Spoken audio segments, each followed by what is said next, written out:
Hey guys, Jeremy here. I think it's the 12th of May, 2022. This is a native resurrection tank.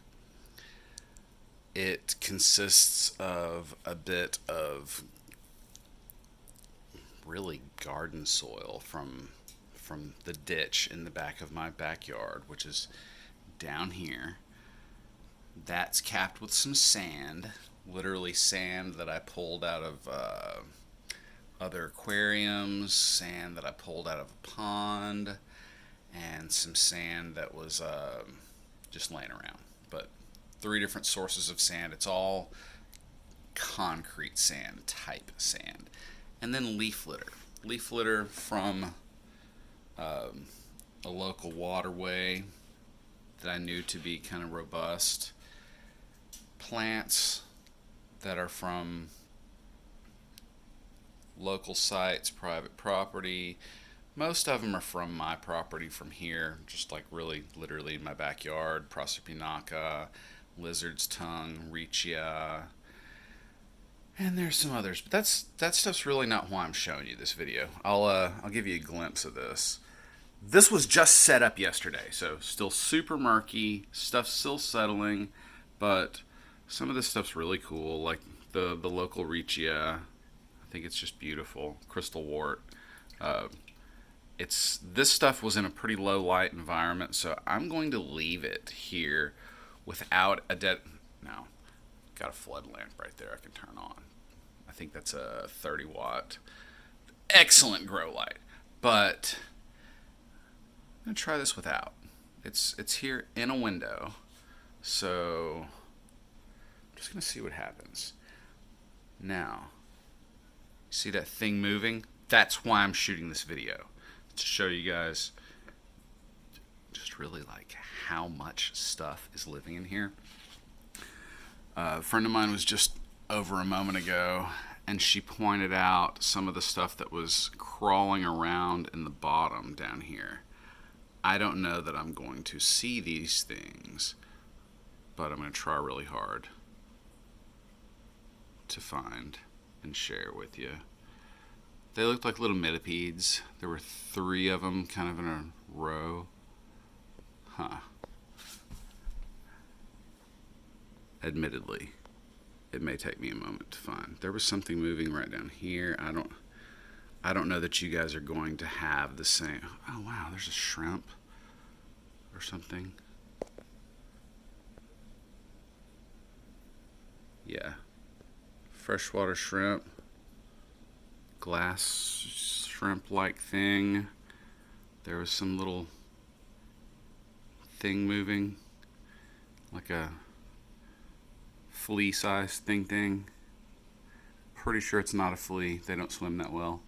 But the stuff that was from the ground, the things that were actually crawling across the substrate, is truly what I'm looking for right now. I think I saw one down there. Just down in here somewhere.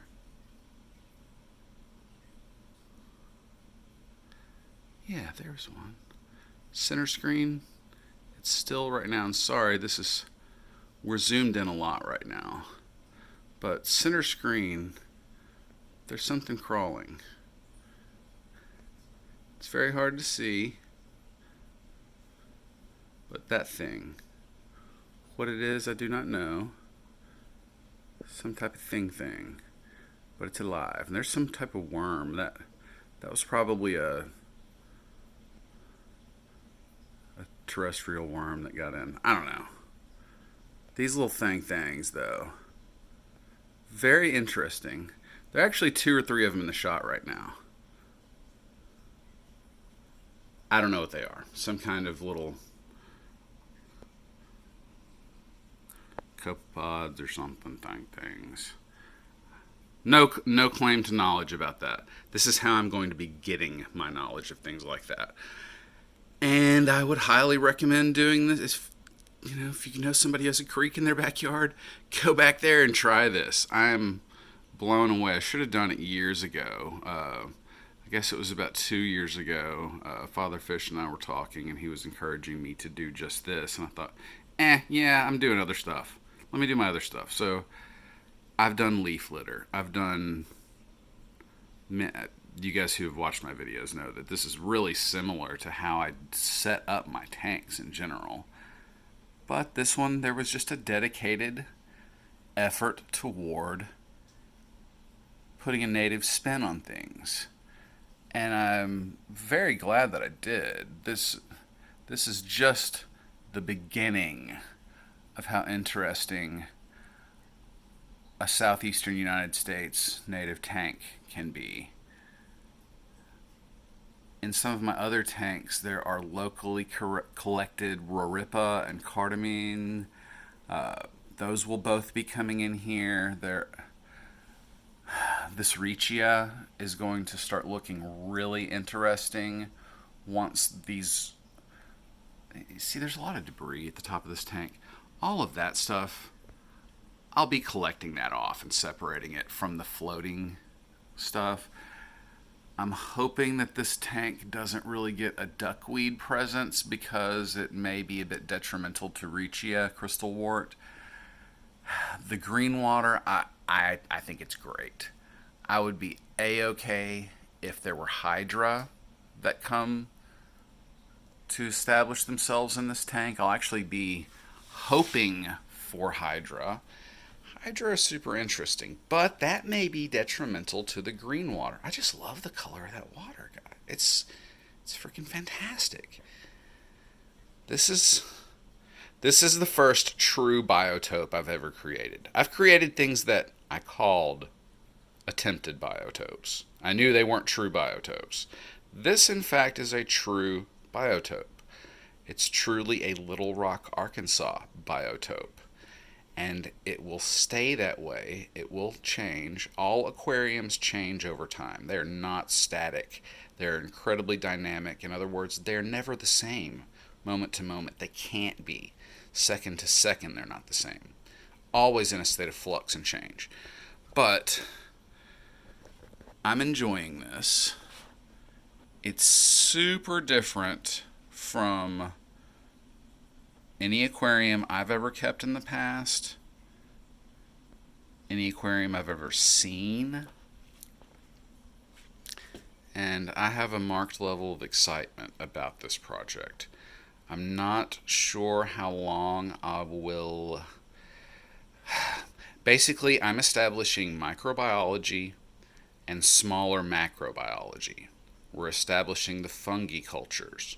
We're establishing protists, Monera. We're establishing lots and lots of nitrifying bacteria, snails, small crustaceans galore. I'm just, at a very realistic guess, I'm going to say there are somewhere between 2 and 10,000 species in here right now. Realistic guess. Most of them are microbiology. We can't really number them, so we just have to guess. Things I'll be able to see and identify as far as animals go, I would be shocked if there were fewer than 20 species of animals that are large enough to see with the naked eye. I'd be shocked if there are fewer than 20 species in here. I've seen 3 or 4 at least just during this video. We will probably find significantly more. Here's something else I haven't seen before. Sorry for the focus problem, but I don't know if those are baby shrimp or some. Yeah, they look like they're about the size and shape of baby brine shrimp, but clearly that's not duckweed swimming around. That's a little critter. It's 2 different kinds of little critters that move very differently. So when we actually, as things settle, as the water becomes clearer and creatures become more comfortable and brave enough to venture out, explore, search for food, etc., we're going to see some cool stuff in here. If this is interesting, consider giving me a like or subscribe. This rather informal, journalistic style documentation this is what I do. And I usually have a lot more words than I can possibly share, but pictures and videos are worth thousands of words to go along with whatever I can share. If you enjoy this sort of thing, give me a like or subscribe. There's definitely more of this to come. Catch you soon.